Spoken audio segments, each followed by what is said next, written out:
हबीब अकरम साहब, जरा दो सिनेरियोज रखता हूं, आप बताएं कि इसमें गवर्नमेंट के लिए ज्यादा फायदा किसमें है, बल्कि मैं सवाल को रिफर कर लूं, कम नुकसान किस सिनेरियो में है? एक ये कि बिल आखिर सारे हाउसेस तहलील हो जाएं बशमूल फेडरल और पाकिस्तान आम इंतखाबात की तरफ चला जाए, इसमें गवर्नमेंट को कम नुकसान है, या इसमें वो सोचेंगे कि यार इसमें तो Imran Khan would appear victorious कि देखो मैंने मजबूर किया इलेक्शन पे, कल तक कहते थे नहीं देंगे इलेक्शन, आज मजबूर कर दिया?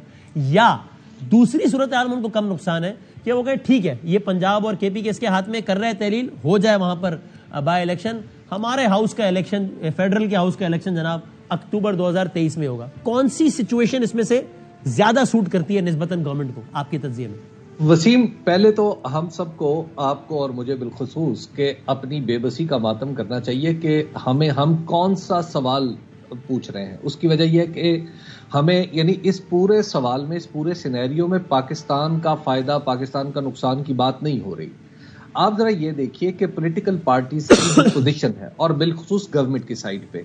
अब गवर्नमेंट की साइड पे आज राना सनाउल्लाह साहब कह रहे थे क्या हो जाएगा, कंधे उचका के कह रहे थे क्या हो जाएगा, अगर एक सूबे की हुकूमत टूटेगी तो हम वहां इलेक्शन करवा देंगे, वहां पे अगर असेंबली टूटेगी। कल यही बात कमर जमान कायरा साहब जैसे मुदब्बिर शख्स जो है, वो भी यही बात आप ही के टेलीविजन चैनल पर फरमा रहे थे कि जनाब कोई प्रॉब्लम नहीं है, 2 सूबों की असेंबली। इंडिया का हवाला भी दे रहे थे कि भारत में भी तो ऐसे ही होता है। अब देखिए, अब देखिए भारत में है 25 रियासतें, वहां पे क्या एक वक्त में 14 रियासतों में इलेक्शन हो रहा होता है? इसी तरह अब अमेरिका में भी यही मामला है, अमेरिका में भी रियासतों में इलेक्शन हो रहा होता है। लेकिन पाकिस्तान के टोटल 4 सूबे, और ये 4 और 1 5 दस्तूरी इलेक्शन होते हैं। आप दस्तूरी इलेक्शन में आप कितने लोगों की बात कर रहे हैं? 4 सूबों में आप कितने, 2 सूबों में कितने लोगों की बात कर रहे हैं? आप जरा कैलकुलेट करें बदामी साहब, 74% लोगों की बात कर रहे हैं आप पाकिस्तान के। 74% ऑफ वोटर्स, उनकी आप बात कर रहे हैं। इससे कोई फर्क नहीं पड़ता। तो अब आप बताइए कि जब ये रवैया होगा हमारी हुकूमत का, तो कि जनाब हमें कोई फर्क नहीं पड़ता, तो उसके बाद क्या आप किसी से आप कोई तवक्को रख सकते हैं कि इन्हें ज्यादा नुकसान ही है, इनका कम नुकसान कैसे होगा? दूसरी बात, जहां तक पॉलिटिकल मामला है, आप जरा देखिए कि इमरान खान साहब ने पिछले 1 साल तकरीबन 8 महीने से बहुत ही ऑफेंसिव अपना लॉन्च किया हुआ है, और वो ऑफेंसिव कामयाब हुआ है। आप जरा एक ऐसे सिनेरियो का तस्वीर कीजिए कि फर्ज करें आज बैठते हैं और आज ये इलेक्शन तय कर लेते हैं कि जनाब फलां तारीख को मार्च में, अप्रैल में, मई में हम इलेक्शन करवा देंगे, और उस पर पाकिस्तान तहरीक इंसाफ भी मान जाती है। तो आप देखिए, सबसे पहली चीज हबीब साहब का सबसे पहली चीज न्यूट्रलाइज होगी इमरान खान।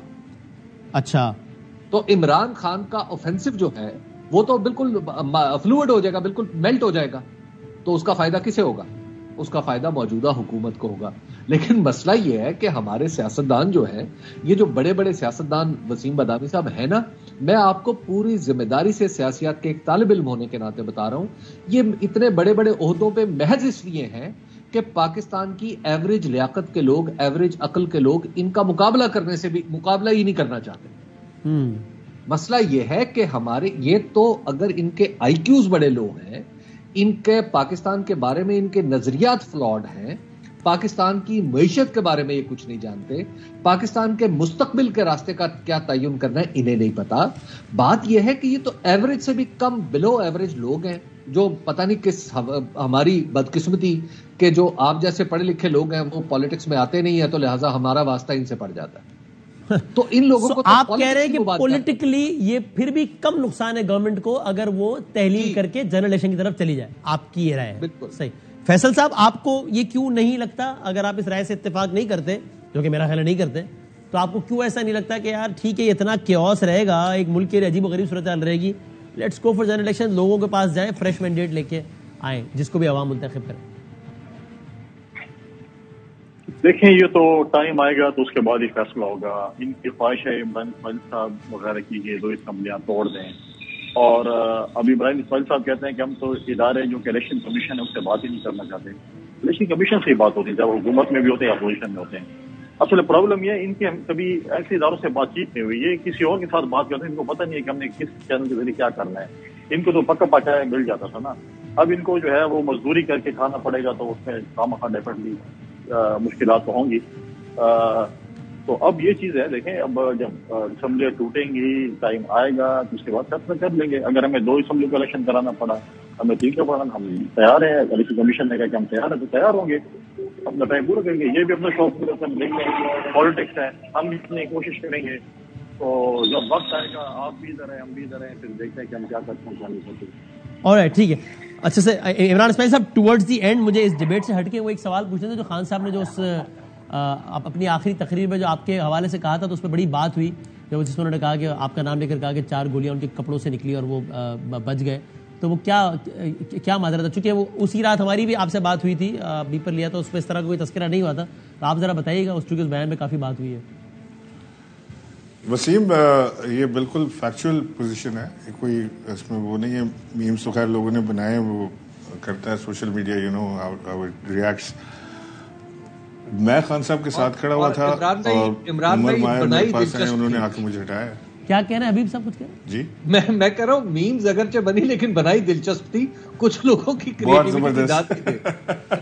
मैं तो हैरान हो गया देख के। अच्छा, लुत्फ लिया है आपने भी मीम्स का? चले फिर मैं भी हंस देता हूँ उस पर, ठीक है। अच्छा जी, पता है जी, जी कहिए। मेरे पास वो कपड़े आज भी महफूज हैं। मैं एक्चुअली जब मैं कंटेनर से बाहर निकला हूँ तो मेरे कपड़ों में खून बहुत सारा लगा हुआ था, तो मैं समझ रहा था कि मुझे कोई गन शॉट है, बिकॉज मेरे कपड़ों में छेद भी थे गन शॉट से। और वो समझ नहीं मुझे आ रहा था कि मेरे कपड़े ये फटे कैसे हैं, ये क्या हुआ है। दामन में 2 हैं, एक इधर से साइड से गई है, एक शलवार के पैंचे में से एक साइड से घुसी है, दूसरी साइड से निकल गई है। उसमें श्रैपनेस भी थे और 2-3 बुलेट्स भी थे। तो बाहर CCPO से मेरी मुलाकात हुई, डोगर साहब से। तो उन्होंने मुझे कहा कि आपको किधर गोली लगी है? मैंने कहा मुझे नहीं लगता कि मुझे गोली लगी है, बट ये ब्लड शायद किसी और का है, ये क्या, मुझे अभी चेक करना है। तो मुझे अंदर कंटेनर में दोबारा लेकर गए और उन्होंने वहाँ चेक किया सारा डॉक्टर्स ने। तो उन्होंने कहा कि नहीं, आपको गोली नहीं लगी है। बट वो मेरे कपड़े देख के वो CCPO ने मुझे कहा कि यार ये कोई मुआवजा है, ये आपके अंदर से ये सारी गोलियां इधर उधर से गुजर गई हैं, ये कैसे हुआ है? मैंने कहा पता नहीं। तो मैंने उसको पूछा कि are you sure these are gun shots, या ये कहीं कपड़ा कंटेनर में फंस गया था, उससे पट गया? उसने कहा नहीं, 3 उन्होंने मुझे दिखाया कि इसमें से 2 डेफिनेटली गन शॉट्स हैं और बाकी श्रैपनर्स हैं। और उन्होंने मुझे अभी 2-3 दिन पहले उन्होंने मुझे फ़ोन किया कि आप वो कपड़े मुझे भेज दें लाहौर। तो हमने वो उसका फोरेंसिक कराना है और फिर हमने आपका बयान कलम बंद करना है उसके ऊपर।